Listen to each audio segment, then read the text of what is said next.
Sharon Clausson. I make solar cookers, and I spent many years making wood toys also.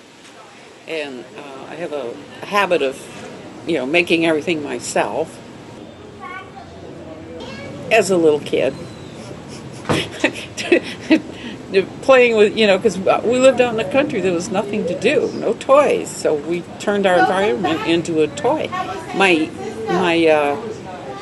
We were actually famous scientists in our minds, and we had, in this empty shed, we had a laboratory full of all the best equipment you can imagine, or we could imagine.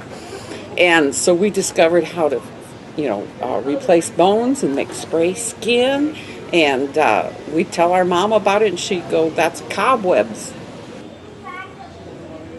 Well, when I had her, and we had tools in the backyard that were his dad's in the shop, and I thought, well, maybe I could make toys for her. She was like 2, so I started going out there and teaching myself how to use this saw, this drill press, this, sander and everything.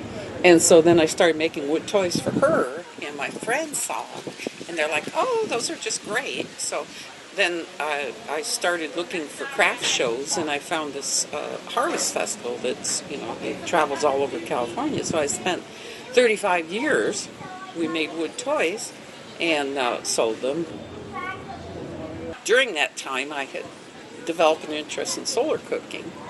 So I took a metal shop over here in Mission Bay, and I made a big metal solar cooker, and that was back in '79. It wasn't that great of a solar cooker because somebody broke the glass the first week I had it.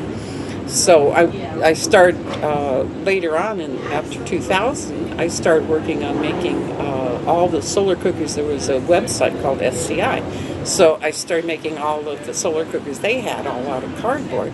So after making 25 of them, I found one I really liked, which was simple, and I taught it for a while. And then one day I was in IKEA, and my husband says, "Hey, can you do anything with these shiny placemats?" And so from that, I designed my Copenhagen solar cooker, which is just 4 panels attached to a base. And I sold 650 by now of them. And then I have wanted to make this concentric circle solar cooker. And I've been, it's been bothering me. I've been working on it for maybe 2 months or so. And it took quite a time to figure out how to do those angles. But the minute we figured out how to do them, we did them with the laser cutter, and it's like 5 minutes. And then I spent the longest time, there's 52 little parts I had to put on. So I put those all together, and the first time I tested it, I got 366 degrees. I think it's very bright. I think that with all the maker fairs that we're doing and the strong emphasis on the STEM and the STEAM, I think that people are going to bring it back. We went out and we did the easy thing. We sent it overseas, and then we found out, we haven't got any jobs. So then if we go back and we train people in these jobs, all these unemployed people, I think the maker movement can really grow. And the fact that you can sit and think something up and draw it out on a computer and make a 3D or a laser cut thing out of it. You don't even have to, I've got all kinds of wood tools that I use, and I can get way more accurate when I'm using a laser cutter than I could with a wood tool.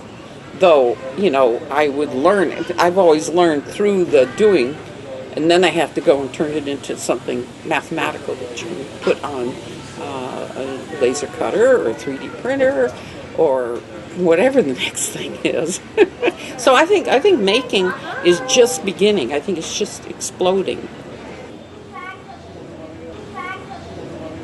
I would say to make what you dream of.